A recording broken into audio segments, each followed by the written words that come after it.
자, 오늘도 여기도 이슈는 황두영 작가와 함께합니다. 어서 오세요. 예, 안녕하세요. 네, 작가님 처음 뵙는데 오늘은 어떤 이슈를 준비해 오셨어요? 네, 변호사님 혹시 2018년에 개봉했던 어느 가족이란 영화 보셨나요?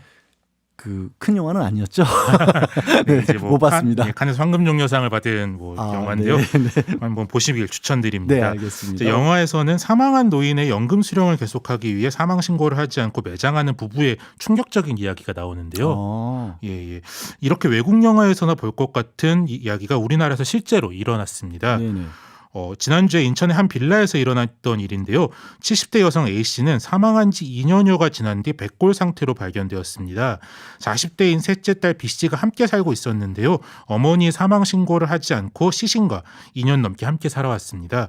딸 B씨는 경찰 조사 과정에서 기초연금과 국민연금 월 50여만 원을 계속 수령하기 위해 사망 신고를 하지 않았다. 이렇게 밝힌 것으로 알려졌습니다. 아니 어머님이 돌아가시는데 2년 동안 감춘 것도 감춘 거지만 이게 어떻게 모를 수가 있죠, 주변에서도?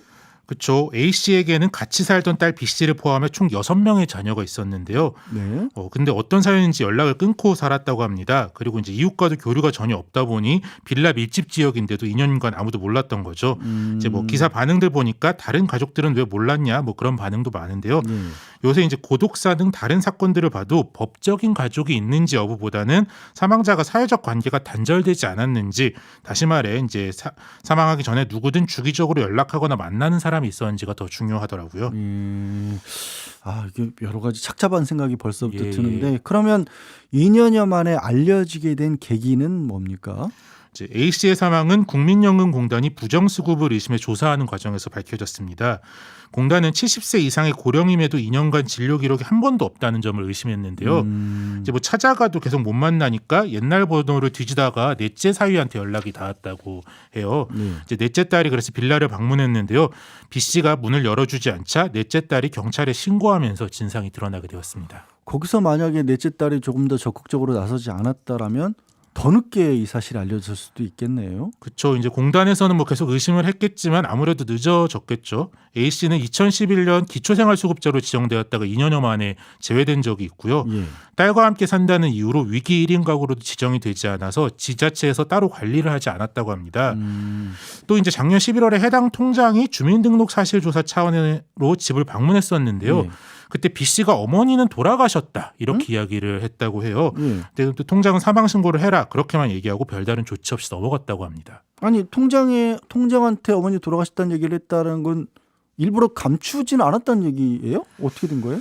그렇죠. 뭐 그 부분은 좀 더 조사를 하긴 해야 되지만 그래서 네. 이제 B 씨가 어머니의 죽음을 의도적으로 철저히 숨기려 한 게 아니라 현실 대처 능력이 좀 부족한 것 아니냐 뭐 네. 그렇게 보는 시선들도 있더라고요. 시신 발견 당시 집안은 악취로 가득했고 아이고. 시신과 이불이 들러붙어서 분리가 안 될 정도였다고 하는데요. B 씨가 시신을 숨기려고 했다면 이웃에 들키지 않을 더 치밀한 방법들이 있었을 거란 거죠. 이제 뭐 B 씨는 다른 직업 없이 어머니 연금으로 생활해 오며 마찬가지로 좀 사회적으로 고립된 상태였다고 합니다.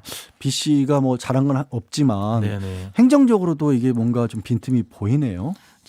과거에는 이제 경찰과 지자체에 사망 사실을 통보하는 게 병원이나 요양시설 화장장 등이었는데요.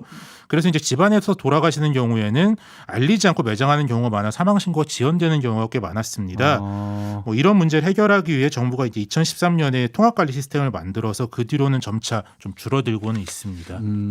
하지만 줄어든다고 해도 아예 집 밖으로 나가지 않는 경우, 이런 경우에는 여전히 발견되기 어려울 것 같기도 하네요. 그렇죠. 뭐 이런 고립의 문제가 있어서요.